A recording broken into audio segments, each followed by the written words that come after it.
बिस्मिल्लाहिर रहमानिर रहीम।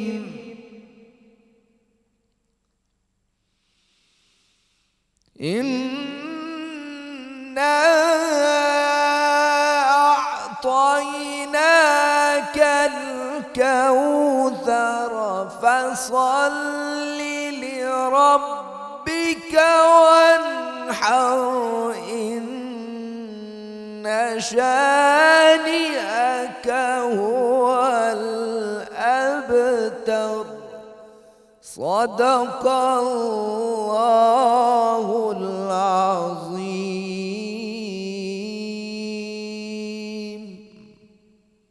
जज़ाकल्लाह जी, बहुत खूबसूरत आवाज़ और अल्लाह आपको इसकी जज़ा भी दे, बरकत भी दे। कारी फरहान बख्श ने बहुत ही खूबसूरत तरीके से तिलावत पेश की। हदिया नात की जानिब बढ़ते हैं। नबी करीम सल्लल्लाहु अलैहि वसल्लम की खिदमत में हदिया नात पेश करने के लिए आज हमारे साथ मौजूद हैं शबीर सियालवी साहब। तो मैं उनसे रिक्वेस्ट करूँगी कि वो नात का आगाज़ करें। ये कैफियत भी बारहा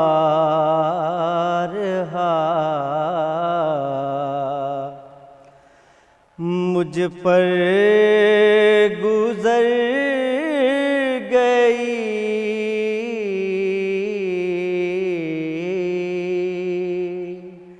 था जलवाए हुजूर जहाँ तक नजर गई।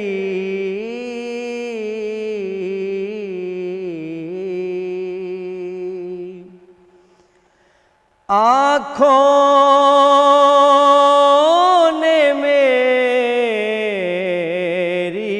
खुद में मदीना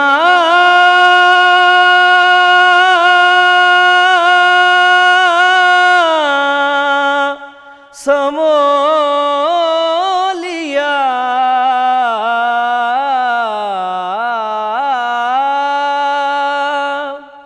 आँखों ने मेरी खुद में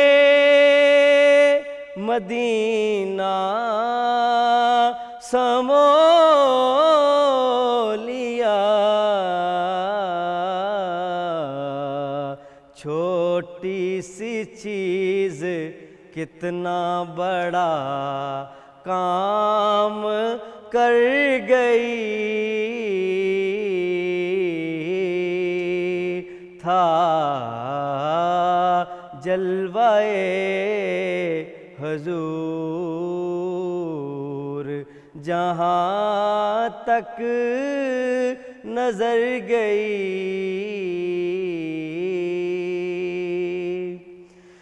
पाए रसूल पर है मेरा सर।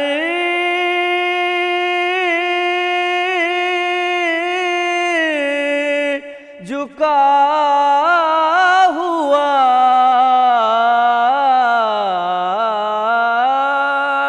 पाए रसूल पर है मेरा सर। झुका हुआ ऐसे में अजल तू कहाँ जाके मर गई। था जलवाए हुजूर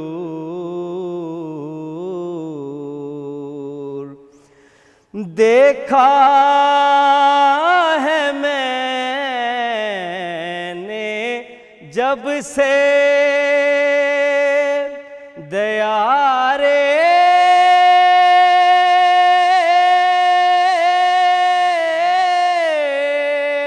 नबी शबाब। देखा है मैं जब से दयारे नबी शबाब जन्नत मेरी निगाह से दिल से उतर गई था जलवाए हुजूर जहाँ तक नजर गई।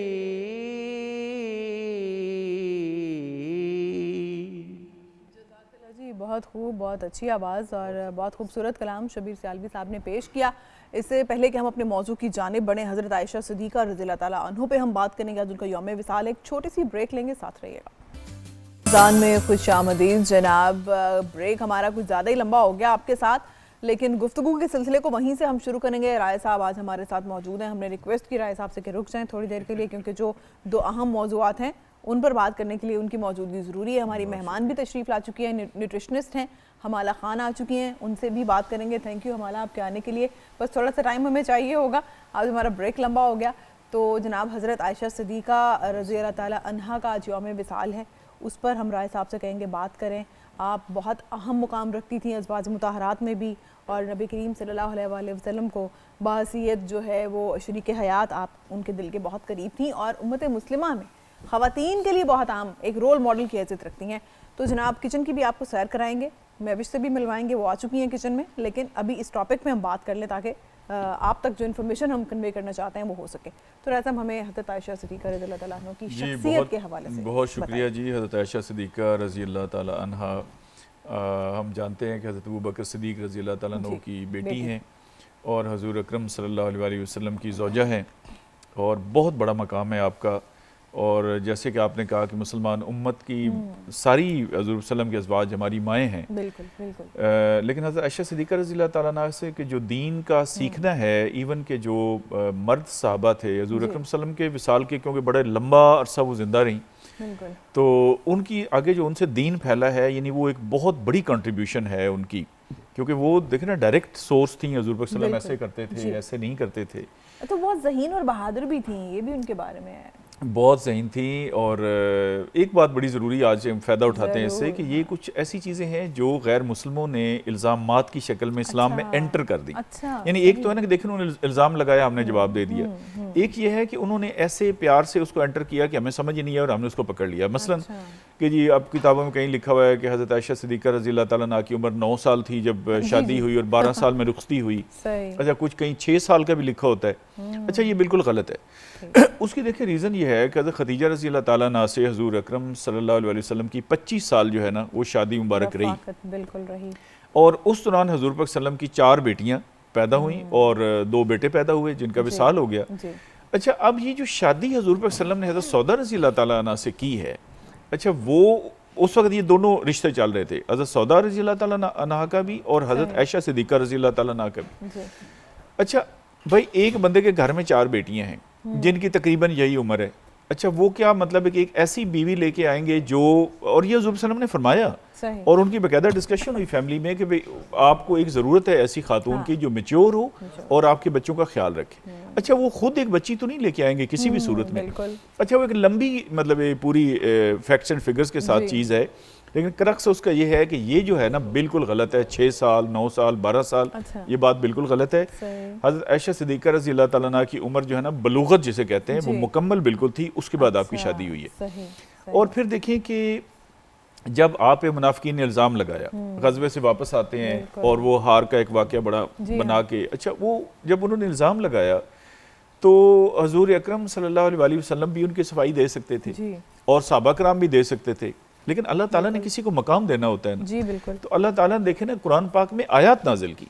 हाँ जी। हज़रत आयशा सिद्दीक़ा रज़ियल्लाहु ताला अन्हा की गवाही में अल्लाह के लिए ना, बिल्कुल बारात के लिए अल्लाह ताला ने खुद कुरान में, और वो हमेशा के लिए महफूज है। तो कहते हैं ना हज़रत आयशा सिद्दीक़ा तय्यबा ताहिरा, ठीक है ना जी, वो तो खैर सभी तय्यबा ताहिरा हैं, लेकिन आपका बहुत मकाम है और हज़ूर अकरम सल्लल्लाहु अलैहि वसल्लम को आपसे ख़ास लगाव था। मतलब देखे ना कि जब आखिरी वक्त है हज़ूर पाक सल्लम का, इस ज़हरी हयात में, तो आपने सब अज़वाज मुताहरात से इजाज़त ली कि मैं हज़रत आयशा के घर में क़याम कर लूँ। वो ये भी कर सकते थे ना कि इनसे इजाज़त देते कि मैं फ़लाँ के घर में, वो हुजरे तो साथ साथ थे। अच्छा, फिर आखिरी वक्त में उनसे उनको हुक्म देते हैं कि आप मसवाक जो है मेरा चबाएं अपने मुंह में, और फिर वो मैं उससे वो करूँ। फिर हज़ूर पाक सल्लम ने बाकायदा, जैसे ऐसे होते हैं ना फ्रेंडशिप, ये जो आजकल हम टर्मिनोलॉजी इस्तेमाल, हज़रत आयशा सिद्दीक़ा रज़ी अल्लाह तआला अन्हा के साथ बाकायदा रेस लगाई।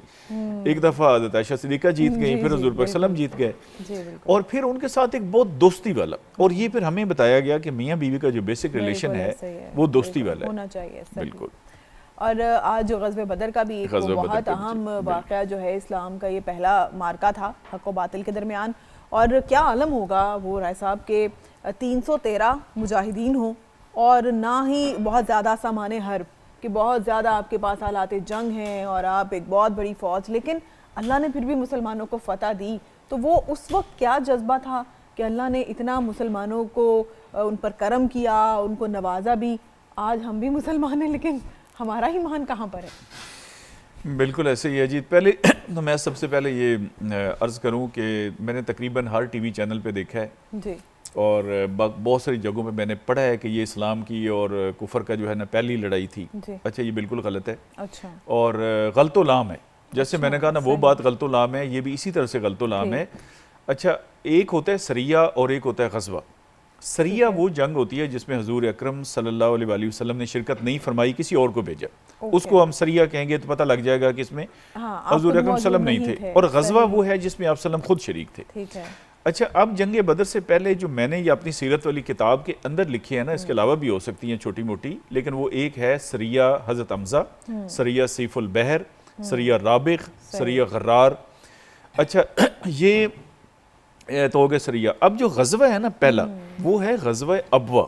अच्छा, अबवा आपको पता है वो मकाम है जो मक्का और मदीने के दरमियान पुरानी रोड जाती है ना, उस पर तकरीबन सेंटर से आप अगर मुड़ते हैं राइट की तरफ जाते हुए, और 38 किलोमीटर के बाद अबवा का मकाम आता है। अच्छा, जहाँ पर हुजूर अकरम सल्लल्लाहु अलैहि वसल्लम की वालदा का इंतकाल हुआ था, और वहीं पे दफन है। हज़रत आमना रज़ी अल्लाह ताला अन्हा वहाँ पे दफन है। अच्छा, इसलिए अबवा की बड़ी इंपॉर्टेंस है। तो बेसिकली ये ग़ज़वा था, इसको कहते हैं वद्दान। वद्दान और इसमें 11 किलोमीटर का फासला है, तो ये बिल्कुल साथ साथ हैं। इसके दोनों नाम है, ग़ज़वा अबवा और ग़ज़वा वद्दान। इसमें हुजूर अकरम सल्लल्लाहु अलैहि वसल्लम तशरीफ़ ले गए और 70 सहाबा उनके साथ थे। अच्छा, उसके बाद ग़ज़वा बुआत है। ये बुआत शाम जो रोड जाती है ना, आपको पता है तिजारत सारी शाम की तरफ थी। अच्छा, वहाँ पे ये 80 किलोमीटर के फासले से है मदीना में। फिर ग़ज़वा सफ़वान है, ग़ज़वा ज़िल उशैरा है, और सरिया नखला है। ये मैंने थोड़ी बैकग्राउंड इसलिए बताई कि ये हमारी सारी किताबों के अंदर भी, सारी नहीं तो मेजॉरिटी में और हर जगह पे कि ये पहली, इसलिए मैंने अपनी किताब में लिखा है ग़ज़वा बदर को कुफार और मुसलमानों की सबसे पहली बड़ी लड़ाई। यानी ये पहले छोटे थे, 70 साहबी हैं, 150 साहबा हैं, 200 साहबा हैं। अच्छा, अब जो बदर है ना, तो बदर के बारे में ये है कि ये वही जो पुरानी रोड मैंने अर्ज़ की ना, मक्का से मदीना जो पुराना रास्ता, अभी भी सड़क चालू है। अच्छा, सही। उस पर जाती हैं गाड़ियाँ। तो मदीना मुनव्वरा से ये तकरीबन 160 किलोमीटर है, और मक्का मुकरमा से 320 किलोमीटर है। अच्छा, यानी ये समझे कि डबल, इधर से फासला ज़्यादा है मक्का से, और मदीना से कम है। और बदर का जो मैदान है ये 8 किलोमीटर लंबा है और 6 किलोमीटर चौड़ा है। और वहाँ पे बेसिकली कुआं था जिसका नाम था बदर, और लोग ये कहते हैं कि वो बदर नाम के बंदे ने उसको खोदा था, तो उनके नाम पे, और एक मेला वहाँ पे लगा करता था। अच्छा, अब ये जो है ना कि ये जंग हुई क्यों, इसमें बड़ा इख्तलाफात है। एक वो अल हज़रमी कत्ल हो गया था सरिया नखला में। अच्छा, कोई वो वजह बताता है, कोई कुछ बताता है। ये सारी वजूहात अपनी जगह पे, एक्चुअल उसकी एक रीज़न थी, जो सबसे बड़ी रीज़न है वो ये थी।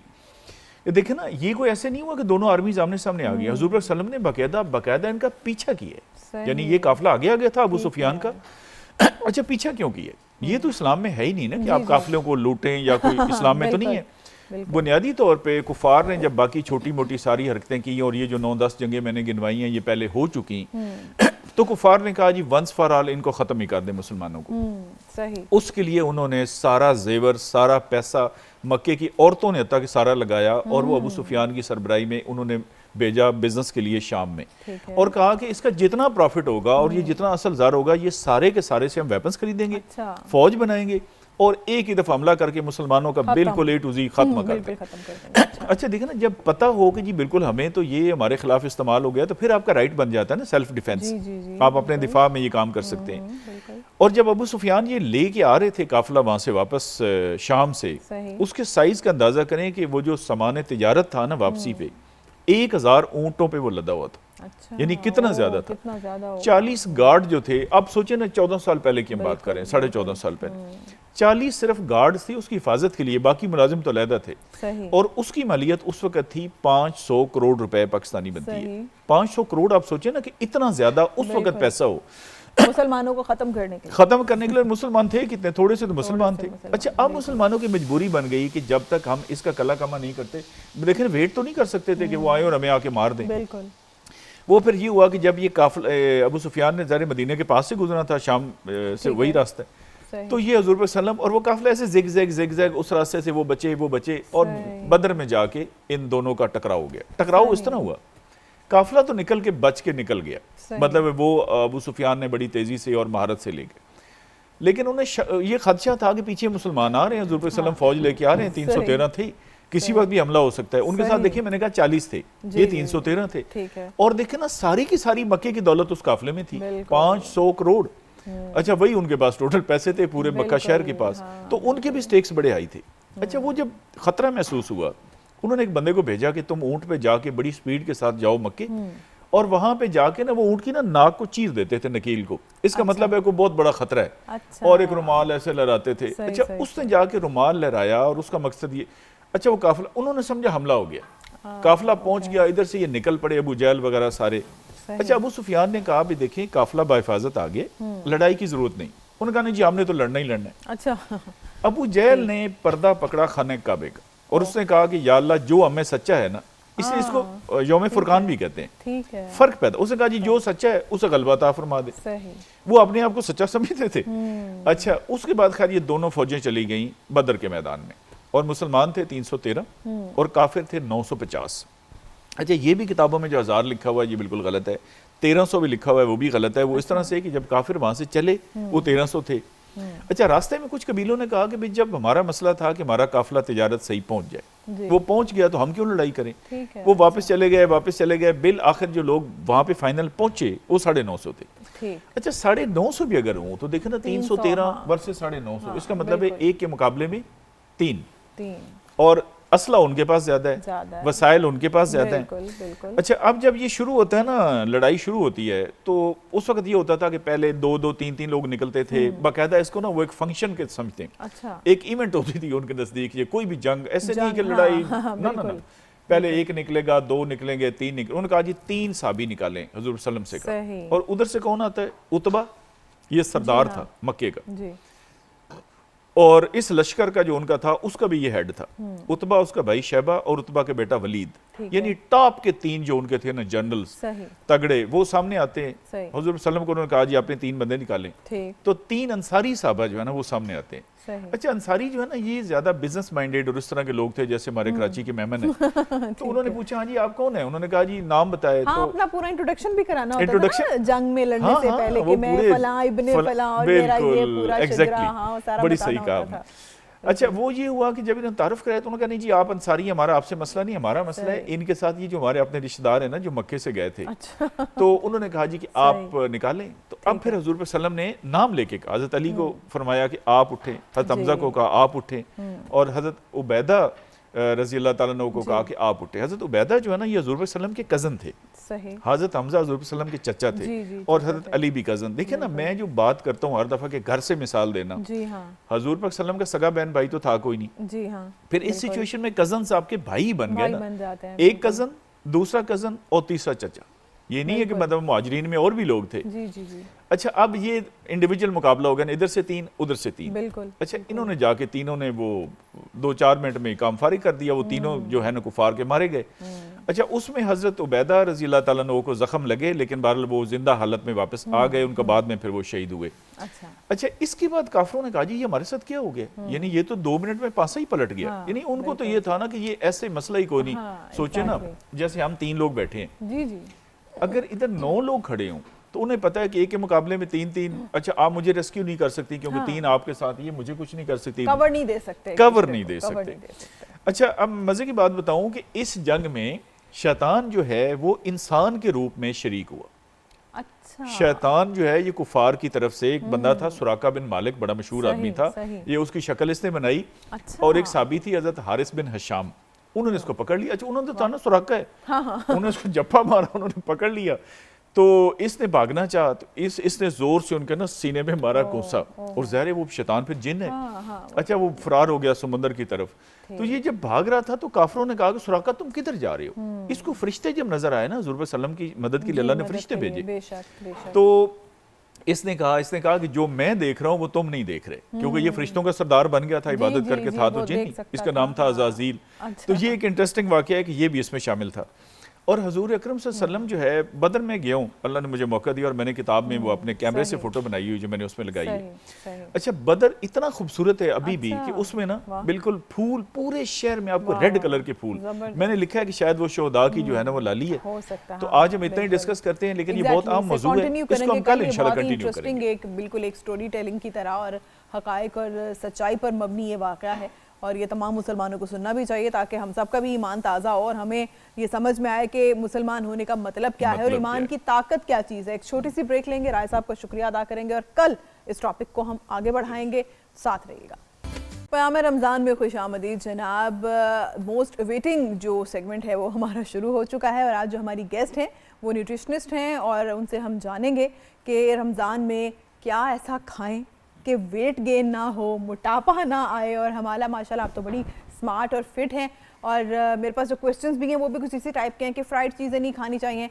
और ऑन द अदर हैंड हम अपनी महविश सितारा को, हमारी शेफ़ को देखें तो वो कुछ ऐसा फ्राई कर रही हैं जो बहुत टेम्पटिंग खुशबू दे रहा है। तो देखते हैं कि महविश से पहले पूछ लेते हैं, महविश क्या आज का मेन्यू है जनाब? अस्सलाम वालेकुम। वालेकुम सलाम, कैसी हैं आप? ऑल गुड अल्हम्दुलिल्लाह, बताएं। आज का मेन्यू जो है वो बड़ा मज़े का है। आज मैं बना रही हूँ चिकन पैनकेक्स, ओके, और उसी के साथ साथ हैं चॉकलेट टोस्ट, वाह, और जो ड्रिंक है वो है अमरूद का शरबत। वाह वाह वाह वाह वाह, सब बहुत हैवी चीज़ें हैं, ये चॉकलेट के टोस्ट और ये पैनकेक्स चिकन के। तो लेट्स सी, हम बात करते हैं हमाला से कि ये जो मेन्यू आज हमारे पास है तो ये कितना अच्छा है, वेट गेन इससे होगा नहीं होगा, क्योंकि सारे दिन की फास्टिंग होती है, आपने कुछ खाया नहीं है, कुछ पिया नहीं, और फिर एकदम हम देखते हैं लोगों को कि, और ख़ुद भी यही दिल में आ रहा होता है ना कि रोज़े में आप फास्टिंग में होते हो, यार मैं बस बहुत सारा पानी पी लूँगी और मैं बहुत ठंडा पानी पीऊँ ताकि एकदम से तसल्ली हो जाए, और फिर ये चीज़ें हमें नुकसान देती हैं। लेकिन जब प्रैक्टिकली हम पानी पीते हैं, खजूर खाते हैं, तो वो क्या फैक्टर्स हैं हमारा कि उसके बाद लगता है कि अब किसी चीज़ की तलब ही नहीं है, अब बस कुछ नहीं खाना है, लगता है बस ख़त्म, भूख ख़त्म, ये क्या मामला है? बिल्कुल, थैंक यू सो मच। जैसे ये रमज़ान का सिलसिला स्टार्ट होता है तो ऑब्वियसली उस रमज़ान से पहले ही बहुत सारे लोगों के घरों में ये प्रैक्टिस होती है कि वो समोसे, पकोड़े और डिफरेंट किस्म की जो फ्रोज़न चीज़ें उनको स्टोर करके रख लेते हैं। एक हफ्ते का फ्रूट भी आ जाता है किचन में, डिफरेंट किस्म के जो खाने पकने होते हैं उनकी तैयारियां भी स्टार्ट हो जाती हैं एंड ऑल। लेकिन जैसे ही रमज़ान स्टार्ट होता है या आप पहला रोज़ा या दूसरा अफ्तारी करती हैं तो आपको समझ आ जाता है कि नहीं, मेरे स्टमक में इतनी जगह नहीं है कि मैं इन चीज़ों को कंज्यूम कर सकूँ, I am not into this ना।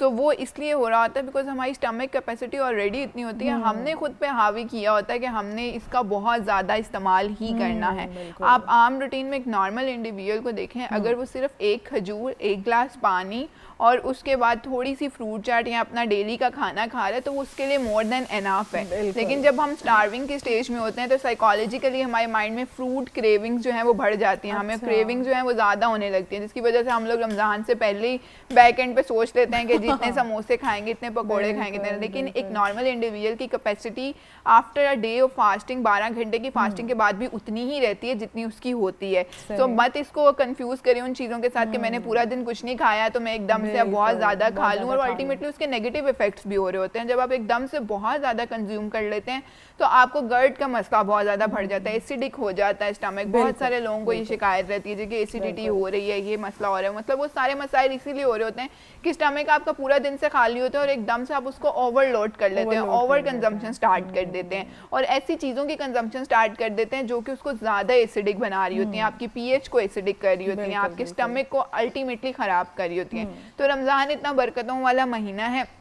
इसमें चाहिए कि हम लोग जैसे बाकी सारी बातें पे ध्यान दे रहे हैं वैसे खाने पीने पर भी ध्यान दिया जाए और ऐसी ही चीज़ों का इस्तेमाल किया जाए अल्टीमेटली हमें फ़ायदा पहुंचा रही है। अच्छा, कुछ लोगों का ये भी कॉन्सेप्ट होता है कि सारा दिन चूँकि आपने पानी भी नहीं पिया तो पानी की कमी हो रही है, डिहाइड्रेशन हो रही है, कुछ खाया नहीं है, सारा दिन से आपका मैदा खाली था तो वीकनेस हो रही है बॉडी में, बीपी लो हो रहा है। लेकिन हम प्रैक्टिकली जो चीज़ एक्सपीरियंस भी करते हैं कि जैसे ही इफ्तार करते हैं एकदम से ब्लड प्रेशर शायद गिरता है।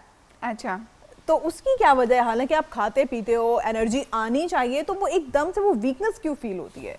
अच्छा, इसमें दो तरह की बात होती है। एक तो पहले मैं आपके ज़रा जो बहुत ज़्यादा पानी पीना है उसको एड्रेस कर लूँ। बहुत सारे लोगों में ये प्रैक्टिस है कि सहरी का टाइम हो या अफ्तारी का टाइम हो, वो एक ही दम से बहुत ज़्यादा पानी का इस्तेमाल कर लेते हैं। तो इसमें आप कोशिश करें कि अफ्तारी से सहरी तक 7 से 8 गिलास या 8 से 10 गिलास पानी का इस्तेमाल करें। ऐसा ना करें कि अफ्तारी में 3 गिलास पानी पी लें और 3 गिलास पानी आप सहरी में पी लें और आपको लगे कि आपका हाइड्रेशन स्टेटस मेंटेन हो गया। ऐसा बिल्कुल ना करें, ये एक बहुत गलत प्रैक्टिस है। कोशिश करें कि अफ्तारी से सहरी तक 8 से 10 गिलास पानी इस्तेमाल करें, क्योंकि आपकी किडनीज जो है वो ओवरलोड हो जाती है। जब आपकी किडनीज ओवरलोड हो जाती है तो अल्टीमेटली उन्हें फंक्शन करना मुश्किल। तो एक तो ये गलती जो हाइड्रेशन स्टेटस को मेंटेन करने के लिए बहुत ज़्यादा ज़रूरी है। दूसरा, जब आप कह रहे हैं लेथार्जिक फील कर रहे होते हैं, एक तो ये साइकोलॉजिकली भी हमें लग रहा होता है कि अब हमने पूरा दिन बहुत ज़्यादा काम कर लिया है एंड पूरा दिन हम लोगों ने इस तरह से गुजारा है, तो हमें दूसरा जो हमारा फूड जो हम इनटेक कर रहे होते हैं वो हमें इतना कम्फर्ट, इतना रिलीफ प्रोवाइड कर रहा होता है कि अल्टीमेटली हमें लगता है कि हमें ज़रूरत है कि हम लोग अभी जो है वो रेस्ट करें। और मेटाबॉलिज्म जो है वो हमारा उस टाइम पे स्लो डाउन हुआ होता है, उसको डाइजेस्ट करने में और प्रॉपर्ली उन चीज़ों को लेकर चलने में जो है वो इस तरह के मसाइल का सामना करना पड़ता है। अच्छा, मेटाबॉलिज्म के जो फंक्शंस हैं आमतौर पे हम लोग उसको समझते ही नहीं है। बिल्कुल, चंद एक लोग होंगे, अगर वो न्यूट्रिशनिस्ट हैं या कोई वो हेल्थ कोचेस हैं तो वो तो समझते हैं, लेकिन आम आवाम इस चीज़ को नहीं समझती। तो मैं चाहूँगी कि आप थोड़ा सा इस पे ज़रा लोगों के लिए, भले आप 3-4 लाइनों में बताएं, लेकिन बताएं कि मेटाबॉलिज्म किस तरह से फंक्शन करता है। जब हमें स्पेशली मीठे की क्रेविंग्स हो रही होती हैं तो मेटाबॉलिज्म आपका स्लो फंक्शन कर रहा होता है, कुछ ऐसी चीज़ें हैं। अच्छा, ये डिफरेंट तरह के, देखिए हर चीज़ जो होती है वो हर बॉडी डिफरेंट तरह से रिएक्ट कर रही होती है। अगर एक बंदा जो है वो वॉक करके पतला हो रहा है तो हो सकता है कि उसकी बॉडी और उसका मेटाबॉलिज्म जो है वो उस तरह से एडजस्ट हुआ। लेकिन बहुत सारे लोग जो हैं वो वॉक के साथ साथ जब तक डाइट नहीं करेंगे, अपनी डाइट हेल्दी नहीं रखेंगे, उनका वेट नहीं लूज हो रहा होता। तो ये दो डिफरेंट चीज़ें होती हैं जिसमें हम कहते हैं कि आप लोगों का मेटाबॉलिज्म वेरी कर रहे हैं। बहुत सारे ऐसे लोग होते हैं जो नॉर्मली जितना मर्जी खा रहे हैं उनको उतना वेट उनका गेन नहीं हो रहा होता, लेकिन बहुत सारे ऐसे लोग होते हैं जो कुछ ना भी खाएं तो उनका वजन जो है वो नॉर्मल से ज़्यादा बढ़ रहा होता है। उन्हें एक्टिविटी, फिजिकल एक्टिविटीज़ करनी पड़ती है और डिफरेंट तरह की चीज़ें कंज्यूम करनी पड़ती हैं।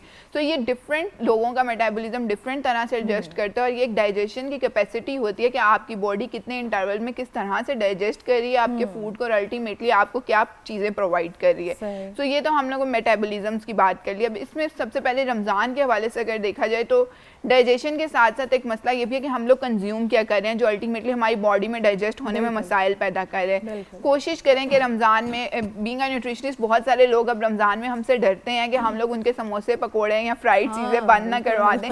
सो मैं कोशिश करती हूँ, मैं बहुत सारे अपने पेशेंट्स को जो रमज़ान से पहले मील प्लान्स भी ले रहे होते हैं उनको ये ज़रूर सजेस्ट करती हूँ कि आप खाएँ समोसे, पकोड़े, जैसे अभी हमारे किचन में इतना कुछ बन रहा है तो ये ज़रूर कंज्यूम करें, लेकिन एक पोर्शन में रहकर कंज्यूम करें।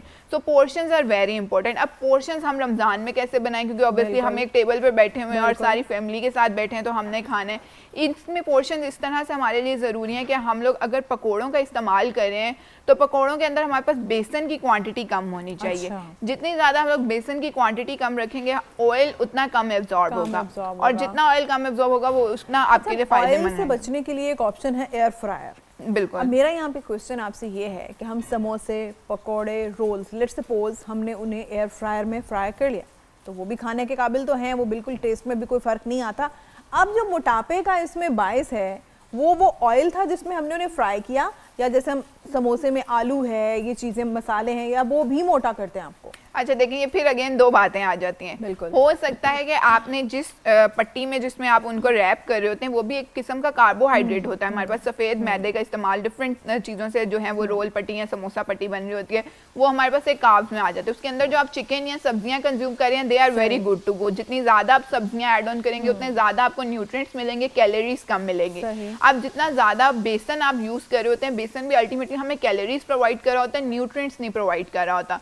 सो न्यूट्रिएंट्स लेने के लिए हमें क्या करना चाहिए, सब्जियां इस्तेमाल करनी चाहिए, उसमें सब्जियों का कंटेंट जो है वो ज़्यादा ऐड ऑन करना चाहिए। आपकी ये बात कि ऑयल हमें मोटा कर रहा है या कार्ब्स हमें मोटे कर रहे हैं, डिफरेंट लोगों पर डिफरेंट तरह से वो चीज़ें असर कर रही हो सकता है। एक बंदे को आलू बहुत ज़्यादा मोटा कर रहा है और दूसरा बंदा जो आलू कंज्यूम कर रहा है उसको उससे फ़र्क ना पड़ रहा।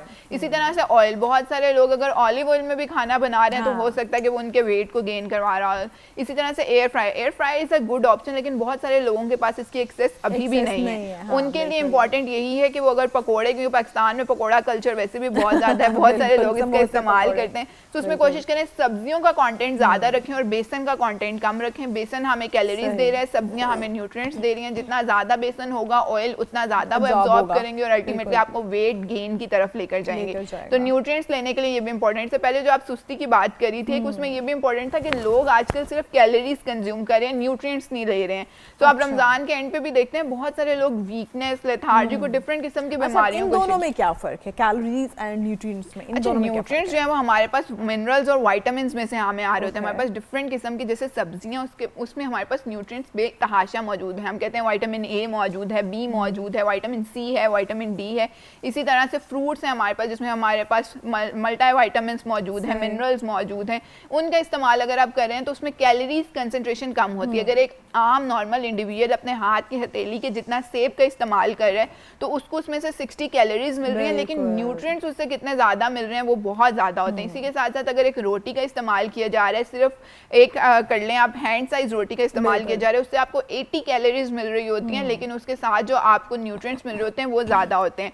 इस तरह से हम जब भी चीज़ें कंज्यूम करने को कहते हैं तो हम कोशिश करते हैं कि पेशेंट्स वो वाली चीज़ें कंज्यूम करें जो न्यूट्रिएंट्स रिच हों, अपार्ट फ्रॉम दिस जो कैलोरीज रिच होते हैं। अच्छा, इसके साथ साथ हाइड्रेशन का एक बड़ा इंपॉर्टेंट फैक्टर है जो सहरी और अफ्तारी में बहुत ज़्यादा ज़रूरी है। बहुत सारे लोग ये क्वेश्चन करते हैं कि हमें प्यास बहुत ज़्यादा लगती है, तो हमने इसको किस तरह से ओवरकम करना है। जैसे आजकल के रोजे जो हैं वो जून जुलाई के रोजे नहीं है, थोड़े से ठंडे हो चुके हैं, लेकिन इस मौसम में भी ये देखा जा रहा है कि बहुत सारे लोगों ने अपना हाइड्रेशन स्टेटस का ख्याल रखना भी कम कर दिया। उनको लगता है कि मौसम ठंडा है तो हमें प्यास नहीं लगेगी, कोई मसला नहीं होगा। लेकिन उन लोगों के लिए भी ये इंपॉर्टेंट है कि वो कोशिश करें कि सहरी और अफ्तारी में अपना हाइड्रेशन स्टेटस मेंटेन करें, क्योंकि प्यास हमें तब लगती है जब हमारे बॉडी में पानी बिल्कुल खत्म हो रहा होता है। प्यास हमें तब नहीं लगती जब हमें पानी एक ग्लास चाहिए होता है। तो जब हाइड्रेशन हमारा स्टेटस बिल्कुल जीरो की तरफ जा रहा होता है तब हमें प्यास का एहसास होता है। कुछ लोग ये समझते हैं कि अगर हम दही इस्तेमाल करेंगे, लस्सी इस्तेमाल करेंगे तो उससे प्यास नहीं लगेगी, तो ये वाकई न्यूट्रिशनल बिल्कुल यही मैं इसी बात की तरफ आने लगी थी। Very good and very important practice जिन घरों में हो रही है, बहुत अच्छी चीज़ है। जिनमें नहीं हो रही वो इसको स्टार्ट करें, क्योंकि पोटेशियम रिच चीज़ें जो हैं वो आपको प्यास की शिद्दत के एहसास से बचाती हैं। और दही के अंदर हमारे पास बहुत ज़्यादा पोटेशियम मौजूद होता है जो कि अल्टीमेटली हमारी प्यास की शिद्दत के एहसास को कम करता है। लेकिन अगेन वो लोग जो किडनी के मरीज हैं, डिफरेंट तरह के मरीज हैं, वो अपने कंसल्टेंट की रिकमेंडेशंस के मुताबिक इस्तेमाल करें।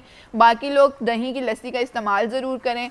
अगर आप डायबिटीज़ के पेशेंट नहीं हैं तो आप अफ्तारी में फ्रूट के जूस का भी इस्तेमाल कर सकते हैं। डायबिटीज़ के पेशेंट और वजन जिनका बढ़ रहा है वो उनके अलावा बाकी सब लोग फ्रूट्स के जूस का, स्ट्रॉबेरी आजकल बहुत ज़्यादा इंपॉर्टेंट है, एंटीऑक्सीडेंट्स है उसमें, विटामिन सी है उसमें जो आपकी स्किन के लिए, इम्यूनिटी के लिए, ओवरऑल हेल्थ के लिए बहुत ज़्यादा इंपॉर्टेंट है। तो ऐसे जूसेस का इस्तेमाल करें ताकि आपका हाइड्रेशन स्टेटस भी मेंटेन रहे और आपके पानी की प्यास आराम से रोजे भी रखें और आपको कोई वीकनेस ना हो, डिहाइड्रेशन ना हो। तो जनाब एक छोटी सी ब्रेक पे हमें जाना है। हमारे साथ मौजूद हैं और हमारी शेफ किचन में इस वक्त बहुत बिजी दिखाई दे रही है, तो एक छोटी सी ब्रेक के बाद मिलते हैं, साथ रहिएगा। ब्रेक के बाद खुश आमदीद। तो जनाब बढ़ते हैं अपने मोस्ट अवेटिंग सेगमेंट कुकिंग, यानी कि हमारे किचन की जानिब, जहाँ पर हमारी शेफ़ मौजूद हैं और आज अभी वो काम में मसरूफ़ हैं। आज आप रिकॉर्ड नहीं तोड़ सकी महविश, बिल्कुल। आज मेरे आने पे आप सब खाली करके किचन साफ करके खड़ी होती हैं। ऑलमोस्ट सब कुछ क्लीन कर दिया, लेकिन बस ये लास्ट केक रह गए थे, इसको निकाल। तो ये अभी बन रहे हैं जी चिकन के पैनकेक्स, राइट? अच्छा व्यूअर्स, वैसे पैनकेक्स तो हमने हमेशा स्वीट्स में ही सुने हैं कि मीठे में बनते हैं पैनकेक्स, लेकिन आज महविश ने कोई नई इनोवेशन कर दी है। तो महविश, ये रेसिपी आपने फर्स्ट टाइम कहाँ पर देखी थी? अच्छा, कैसे मैंने ये ख्याल आ गया आपको? नहीं, ये मैंने कहीं देखी नहीं है, ये मैंने खुद से बनाई है और ये मैं अपने घर में अक्सर बेशतर बनाती हूँ। जबरदस्त जबरदस्त। और ये मैं आपसे नहीं, काफ़ी देर से बना रही हूँ। बस इसका हमारा जो इफ्तार में बड़ा लेट इसका याद आया आपको। ओके। चिकन पैनकेक्स में मैंने सबसे पहले लिया है चिकन का कीमा, रेसिपी शेयर कर लें आप। हाँ बिल्कुल। कॉटेज चीज़ है 1 पैकेट, इसको हमने क्रश कर लेना है, हाथ से ही बेशक कर लें। शिमला मिर्च है 2 अदद बारीक कटी हुई, प्याज है 2 अदद बिल्कुल फाइन चॉप है, गाजर है 2 अदद बिल्कुल बारीक कटी हुई, मैदा 3 कप, अंडे 3 अदद, नमक 1 चम्मच, काली मिर्च 1 खाने का चम्मच, चिली फ्लेक्स जैसे कुटी लाल मिर्च जो है वो है 1 खाने का चम्मच, मक्खन 4 खाने के चम्मच, धनिया है फाइन चॉप 2 खाने के चम्मच और केचप लेनी है हमने इसको सर्विंग के लिए। सही। तो मैं इसको फ्लेम भी साथ साथ ऑफ कर देती हूँ। सबसे पहले बहुत ही इजी इसकी रेसिपी है, मतलब आप बनाकर सुबह इसका बैटर रख सकते हैं और ताकि आप इफ्तार के टाइम पे इसको फ्राई कर दें। तो सबसे पहले मैंने सारी वेजिटेबल्स मिक्स की एक बाउल में, उसमें मैंने मैदा लिया, अंडे लिए, नमक, काली मिर्च और उसी के साथ चिली फ्लेक्स डाले और साथ साथ मैंने चिकन जो कीमा था उसको डाल के इसको अच्छे तरीके से मैंने मिक्स किया और जो कॉटेज चीज़ थी उसको मैंने हैंड से क्रश किया। अच्छा। करने के बाद मैंने मिक्स करने के बाद मैंने एक एक चम्मच के साथ इसको बटर मैंने लगाया पैन को। अच्छा, बहुत ज़्यादा इसमें घी और ऑयल लगाने की ज़रूरत नहीं है। आपने बिल्कुल 1 टेबलस्पून बटर लगाया और आपने 3 पैनकेक्स या 4 जितना भी आपका जो घर में है पैन है उसके अकॉर्डिंग आपने इसको फ्राई कर लिया और आपने ये देखा ये दोनों तरफ से हमने इसको इस तरह अच्छे से गोल्डन कर लेना है। ठीक है।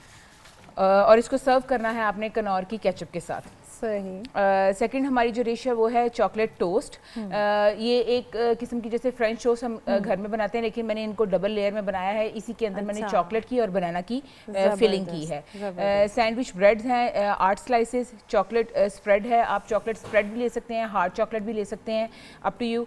अंडे हैं 6 अदद, चीनी है 6 खाने के चम्मच, मक्खन है 6 खाने के चम्मच, आइसिंग शुगर है, इसमें ऊपर स्प्रिंकल करने के लिए ये ऑप्शनल है। अगर आपको बहुत मीठा पसंद है तो आप इसके ऊपर स्प्रिंकल कर सकते हैं, अदरवाइज जरूरत नहीं है। दालचीनी पाउडर है 1 चाय का चम्मच, केले हैं 6 अदद।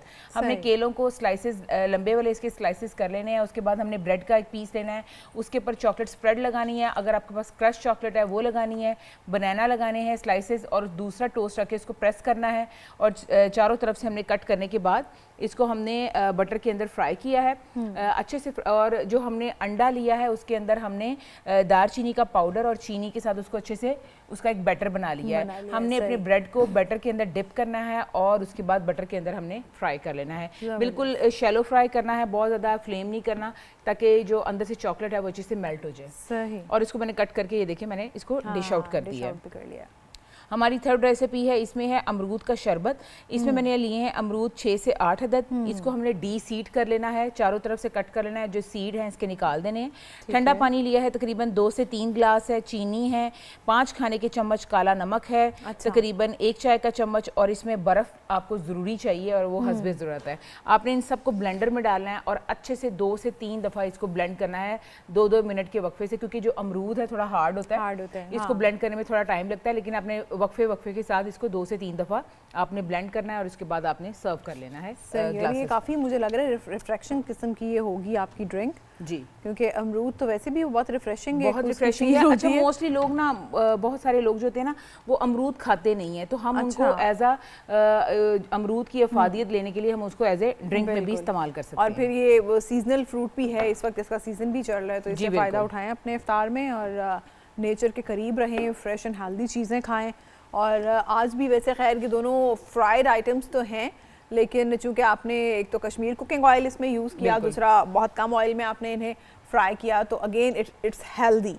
ये ऐसा नहीं है कि बिल्कुल कोई वो जंक फूड है और फिर ये बिल्कुल नहीं। अच्छा, आप बाजार के खाने के अगर साथ कंपैरिजन करें तो अगर हम बाहर से खाते हैं तो उससे तो बहुत बेहतर है कि आप घर में नीट एंड क्लीन तरीके से अपना खाना बनाएं और उसको खाएं और इफ्तार में क्वांटिटी को कम कर लें, लेकिन ये है कि आप अपना खाना एंजॉय कर सकते हैं घर पे इंजॉय कर सकते हैं। और बाहर वाले आपको सारा वो आएगा इसका टेस्ट भी, और आपको फील ही नहीं होगा कि आप बाहर से नहीं मंगवा के खा रहे हैं, बल्कि बाहर से बहुत बेहतर है कि ये चीज़ें छोटी छोटी रेसिपीज़ हैं जो कि हम डेली आपके साथ शेयर करते हैं और झटपट रेसिपीज हैं, बहुत लंबी रेसिपी लेंथी नहीं है, क्योंकि इसकी डेमो आपको यहीं पे मिल जाती है कि इफ्तार से 1 घंटा पहले तकरीबन ये स्टार्ट होती हैं और वो मुकम्मल भी हो जाती हैं, यहीं पे बन जाती हैं। और ये बच्चों के लिए बड़ी वो फेवरेट होती हैं कि ये चॉकलेट टोस्ट और ये पैनकेक्स टाइप की चीज़ें।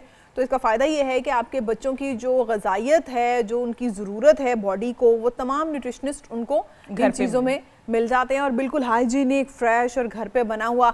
और जो ड्रिंक है आज का वो भी बड़ा रिफ्रेशिंग है, इसका तो फ्लेवर ही बहुत मजे का होता है कि रिफ्रेशिंग सा फ्लेवर होता है। नहीं पीते, बच्चे भी नहीं पीते, मतलब खाते, तो आप उसको जूस की सूरत में भी उनको दे सकते हैं। और इफ्तार में तो फिर इफ्तार का भी मज़ा दोबाला है और आपकी जो सारे दिन की डिहाइड्रेशन है, पानी की कमी, वो भी पूरी हो जाएगी।